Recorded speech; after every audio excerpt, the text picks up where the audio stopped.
जब भगवान से आप जुड़ोगे तभी आपको आनंद आएगा और फल मिलेगा। अब धीरे धीरे कन्हैया, एक दिन भगवान कन्हैया को मैया ने बांध लिया रस्सी से, जैसे ये थमला है ना ऐसे थमला पर बांध लिया।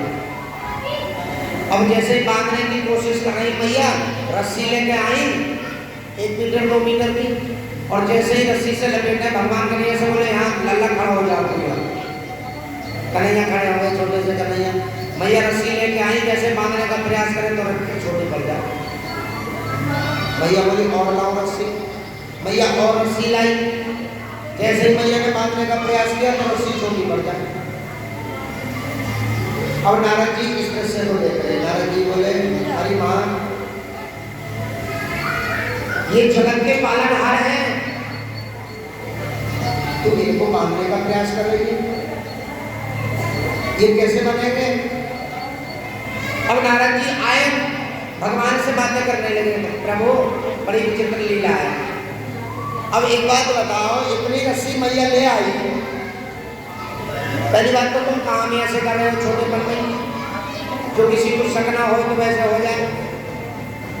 अच्छा एक बात बताओ, हमारी बात अगर 100% सत्य होने लग जाए, 1% भी झूठ ना हो, 100% हमारी बात सत्य होने लग जाए, तो जनता हमारे कदम में होगी, हमसे बड़ा भगवान कौन है? ऐसे ही है ना भाई। अगर हमारी बात 100% सत्य होने लग जाए तो हमसे बड़ा भगवान कोई नहीं है। कहीं ना कहीं झूठ भी निकलती है। भगवान ने भी असत्य बोला है। जो धर्म है ना, धर्म ने भी असत्य बोला है। भाई कहते हैं धर्म तो सत्य के मार्ग में चलता है ना, धर्म कभी झूठ नहीं बोलता, लेकिन धर्म ने भी बोला है। युधिष्ठिर धर्मराज के अवतार थे, उन्होंने कहा था एक बार झूठ बोला था, झूठ बोलना चाह रहे थे, महाभारत में।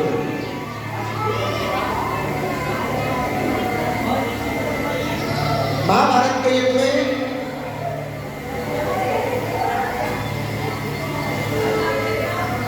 कहा था युधिष्ठिर ने, कहे बोले मैं सत्य कह रहा हूं कि अश्वत्थामा मारा गया, जबकि अश्वत्थामा नाम का हाथी मारा गया था, उनका बेटा नहीं मारा गया था। अश्वत्थामा तो आज भी अमर है। आज भी पृथ्वी पर बहुत चीज अमर है। अश्वत्थामा अमर है, परशुराम अमर है, हनुमान जी अजर अमर है। और एक और सच्चाई बताएं, भगवान भी अमर है। प्रतिदिन आते हैं वृंदावन में रात को 12 बजे, रास रचाते हैं, रास मंडल होता है।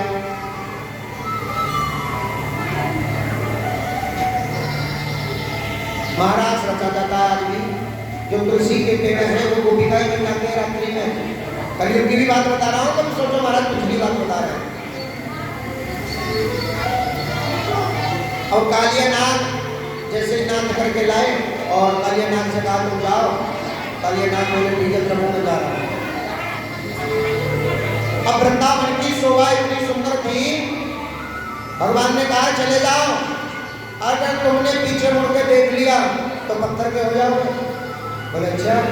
अब कालिया नाग यमुना जी जा रहे हैं, जैसे ही उन्होंने सोचा भाई वृंदावन बहुत सुंदर है, एक बार और देख लो।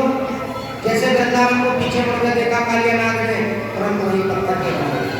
आज भी मथुरा से 25 किलोमीटर आगे पूरब की तरफ जब यमुना जी चलेंगी तो वहां पत्थर के कालिया नाग आज भी मौजूद है। भगवान कन्हैया को बांध लिया। मैया ने कहा, नारद जी बोले लाला अब सब कुछ सत्य पता चल गया तो फिर तुम्हें कोई पूछे ना, तुमने छोटी सी उम्र में तो कूदना मार देंगे। अकासुर को मार दिया, और छोटी सी उम्र में गिरिराज जी महाराज को तुमने कंठी उंगली पर उठा लिया, तो बताओ शक ना करेगा कोई है? छोटा सा लाला इतना बड़ा काम कर रहा है। अरे प्रभु मैया रस्सी लेके आइए, बंद जाओ। अब छोटे से कन्हैया हंस के बोले मैया रस्सी न लाने बांधवे को, अब मैया बड़ी क्रोध में आ गई, बोली वो क्रोध आ रहा है, मैं जितनी घर में रस्सी समय ले आई सब एक दूसरे से जोड़ गई, लेकिन तुम बदले में ना आ रहा। मैया बोले, कान्हा बोले देखो रस्सी पहले लेके आई ना छोटी सी, इतनी बड़ी रस्सी। मैया बोली हाँ मोह चला रहा है, इतनी बड़ी रस्सी में तू ना बतो, इतनी सी में बच जाएगा। लाला बोले मैया तू लेके तो आ। अब मैया कैसे लेके आए तो भगवान कन्हैया इतनी बड़ी रस्सी बनी बन गई। बोले भगवान की मैया बोली लाला अरे कुछ चमत्कार तो है, तू बतावे क्यों ना तो है कौन?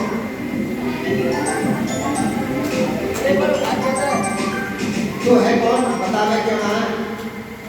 अब लाला ने एक दिन और माखन चोरी कर लिया, मैया को क्रोध आ रहा है।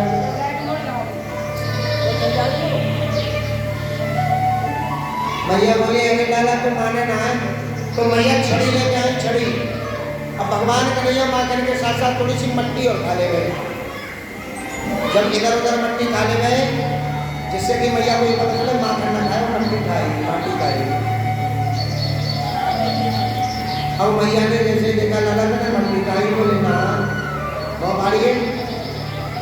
अब भगवान ने जैसे ही अपना मुंह फाड़ा तो यशोदा मैया बेहोश होकर के मट्टी पे गिर गई। छोटे से कन्हैया के मुख में पूरा ब्रह्मांड दिखा दिया, कौन जा रहा है, कौन कितने महान चल रहे हैं, कौन कितनी किसकी मृत्यु हो गई, किसने जन्म लिया है, पूरा ब्रह्मांड हिंदुस्तान का सब दिखा दिया। अब मैया देख करके घबरा गई, अरे ये लाला है। अब भगवान नारद जी आए, बोले लाला तुम मानोगे ना? अब मैया को पता चल गई तो बताओ ये 4 जगह गएगी जाके मेरे लाला को सारा है। बोले फिर कैसे करूं? ऐसी माया रचो तो मैया भूल जाए। अब यशोदा मैया उठी और जो उन्होंने देखा था ना वो सब भूल गए। लाला बोले मैया कहाँ है वो?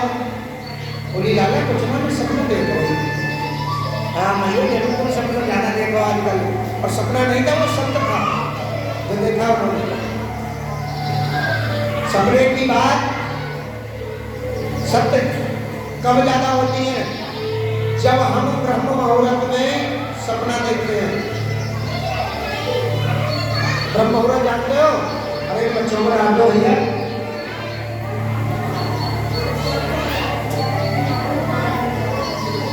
ब्रह्म मुहूर्त होता है 4 बजे से और 6 बजे तक, 3:30 पौने 4 से ब्रह्म मुहूर्त लग जाता है। अच्छा ब्रह्म मुहूर्त में कौन कौन भक्त उठ जाते हैं? हर तरह का कौन कौन भक्त उठ जाते हैं ब्रह्म मुहूर्त में? बारी बारी तो 8 बजे तक सोते होंगे। भैया तुम भी ना उठती हो? 4 बजे 5 बजे ना उठती हो तो हाथ खड़े करो फिर। ये बोले तो भगवान की ध्यान रखें एक बात का, और अगर कभी बाई चांस मेरी बात को ध्यान से सुनना,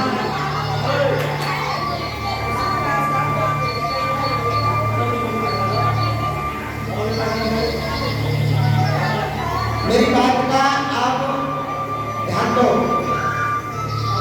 अगर आपकी 3 बजे के बाद आंख खुल जाए, 3 बजे के बाद 3 बजे 3:30 बजे 4 बजे 4:30 बजे 5 बजे आंख खुल जाए तो प्यारे भक्तों सोना मत।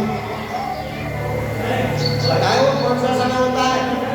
उसे बोलते हैं ब्रह्म मुहूर्त। ब्रह्म मुहूर्त का अर्थ जानते हो? उसी समय जैसे आप और हम बैठे हैं ना, पता चल रही है, उसी समय सत्संग शुरू हो जाता है। पंचायत लगती है देवताओं की, भगवान बैठते हैं अपनी पंचायत में, देवता लोग ऐसे बैठते हैं। तो उस समय कोई अलौकिक शक्ति आपको जगाने के लिए आई है, आपको कुछ देने के लिए आई है, लेकिन ये मूर्ख शरीर अभी तक सो जाता है। टाइम का है वो देखिए, जब 3 बज रहे हैं अभी तक सो गए, और जो सो गए उसी समय बैठ जाओ। सोच क्रिया जाओ, स्नान कर लो, ना कर सको तो मुंह हाथ धो करके और अपने बिस्तरों में बैठ जाओ। श्री राम जय राम, श्री राम जय राम, श्री राम जय राम, श्री राम जय राम, भगवान का भजन करना शुरू कर दो। और कोई भी एक बात अपने मन में सोच करके कह देना प्रभु से, हे प्रभु, हे दीनानाथ, मेरा ये काम रुका हुआ है, बस तू ही कर। कह देना उस समय, व्यास पीठ से वादा करता हूँ, अगर तुम्हारी बात असत्य हो जाए तब कहना कि गुरु जी ने क्या बात होता है कि वो भगवान की कहते तो देखो ब्रह्म मुहूर्त और स्नान करके तो और अच्छी बात है, अलौकिक शक्ति जगाने आती है, लेकिन हम भूल जाते हैं क्या करने आए, क्या करने नहीं आए, सब भूल गए। ब्रह्म मुहूर्त में उत्तर जो होता है उन्हें बुद्धि का विकास बहुत ज्यादा होता है, उनकी बुद्धि बहुत चलती है। हमारे साथ में जो भक्त हैं, ये साज बजाने वाले, ये 2-3 भक्त ऐसे हैं